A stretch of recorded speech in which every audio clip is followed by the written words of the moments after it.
नमस्कार मित्रांनो, तर मालिकेच्या 3 आणि 4 जानेवारीच्या भागात आपल्याला असं बघायला मिळतंय की राज भाग्यश्रीकडे रागाने बघत असतो.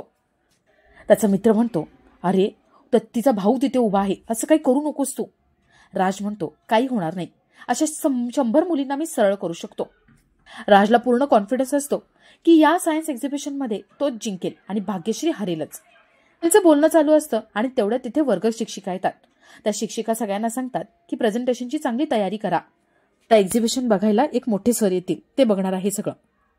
भागो आपलं प्रोजेक्ट नीट आहे का ते बघते आणि तिला कळतं की एक पाईपच इथे हरवलेला आहे. तो पाईप एकतर पडला असेल कुठेतरी किंवा घरीच राहिला असेल.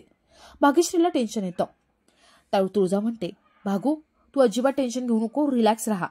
अरे सूर्या आहे ना, सूर्या जाईल आणि पाईप तो घेऊन येईल. सूर्या तू जा, मी इथे आहे ना, मी सांभाळून घेते. सूर्या ठीक आहे म्हणतो आणि पाईप आणायला जातो. तिकडे तुळजा भागूला मोटिवेट करत असते, ची तयारी करायला सांगते. आणि तेवढ्यात तिथे परीक्षक येतात. परीक्षक म्हणून राजचा मामाच इथे येऊन बसलेला असतो आणि अजून एक सर आलेले असतात. राज एकदम खुश होऊन जातो, आपला मामा आलाय, आता आपण जिंकणारच असं त्याला वाटत असतं. राज भागूकडे रागाने बघायला लागतो. भागूला अजूनच टेन्शन येतं. तर तुळजा समोर बघत असते. व्यंकटेश सर तिला इशारा करतात आणि 2 मिनिटं बाजूला यायला सांगतात. भागूला म्हणते, भागू तू प्रेझेंटेशनची तयारी कर, मी 2 मिनिटात आले.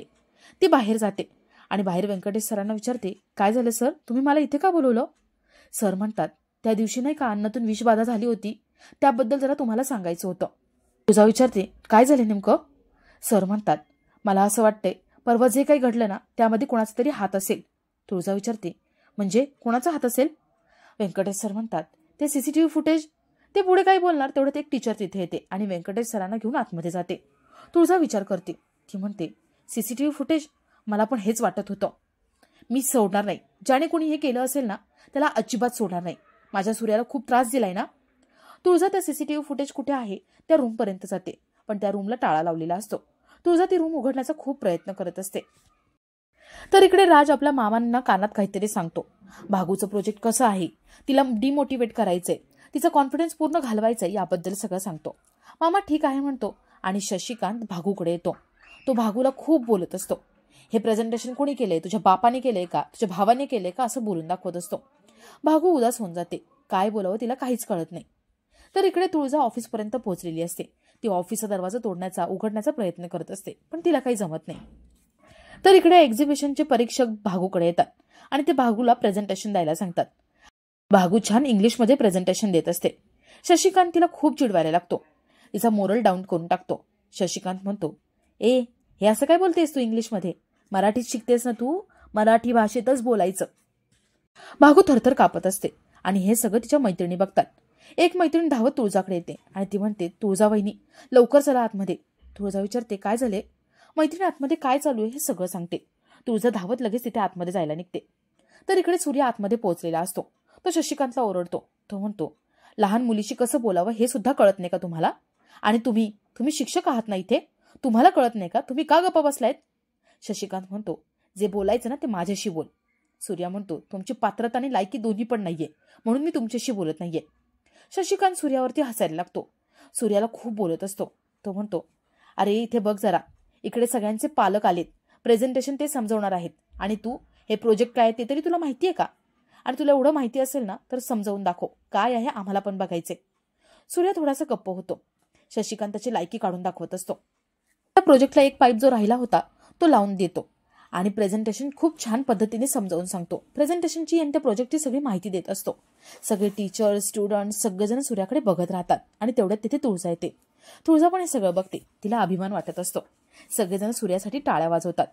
त्या वेळाने परीक्षक लगेच सांगतात की प्रेझेंटेशन आणि प्रोजेक्ट कुणाचं उत्तम झाले आणि कुणाला पहिलं बक्षीस मिळाले हे ते नाव जाहीर करतात. पहिलं बक्षीस हे भाग्यश्रीला मिळालेलं असतं. भागू पुढे होते आणि सगळेजण तिच्यासाठी टाळ्या वाजवतात. व्यंकटेश सर अनाऊन्स करतात की पुण्याला आता एक सायन्स एक्झिबिशन होणार आहे. त्या एक्झिबिशनमध्ये भाग्यश्री आणि अजून जे कोणी जिंकेल त्यांचे प्रोजेक्ट पाठवण्यात येतील आणि त्या मुलांनाही पाठवण्यात येईल. तुळजा विचारते, सूर्या पाठवशील ना? सूर्या म्हणतो, हो जायचंय आणि पहिलं बक्षीस जिंकून यायचंय. सगळे खूप खुश असतात. तर दुसरं बक्षीस राज खामकारला मिळतं. राज उदास असतो आणि तो भागूकडे बघत असतो. पहिलं बक्षीस तिला मिळालं म्हणून तो उदास झालेला असतो. तर इकडे घरी धनू रडत असते. राजू तिथे येते आणि विचारते, काय झाले? धनू म्हणते, तू बरोबर बोलत होतीस, स्वयंपाक शिकून घ्यायला हवा होता, पण मी तिकडे कधी लक्षच दिलं नाही, माझं चुकलं. राजू विचारते, अगं नेमकं झालं तरी काय? धनू सगळं सांगते, नानांकडे काय काय झालं आणि आपल्याला कशी नावं ठेवण्यात आली हे सगळं सांगते, रडायला लागते. राजू तिला समजवते. राजू म्हणते, अगं एवढंच झालं ना, दादाने आपल्याला काय शिकवलंय? कोणी कितीही नावं ठेवली तरी आपण आपलं काम सोडायचं नाही. आपण इतकं छान काम करून दाखवायचं की नावं ठेवणाऱ्याला पश्चाताप झाला पाहिजे की आपण याला उगीच बोललो. धनू म्हणते, पण राजू आता मला स्वयंपाक येतच नाही ना, मी त्याचं काय करू?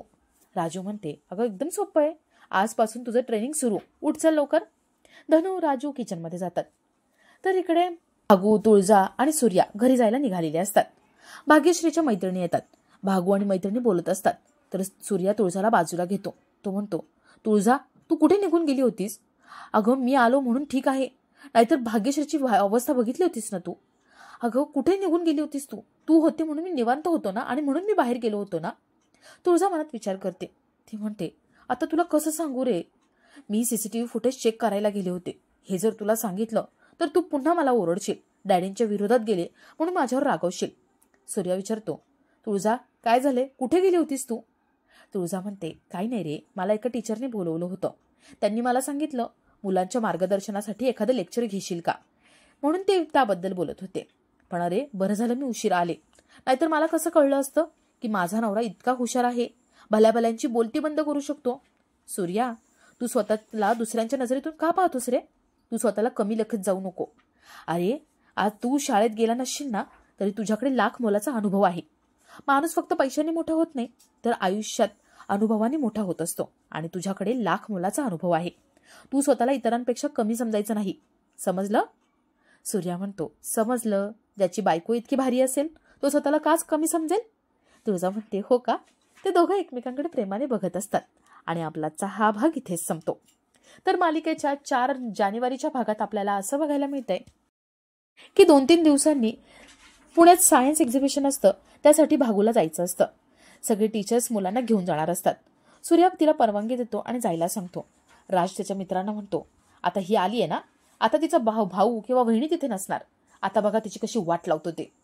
ती परत आली ना की शाळेत यायला घाबरेल अशी वाट लावतो, असं म्हणून तिच्याकडे रागाने बघतो.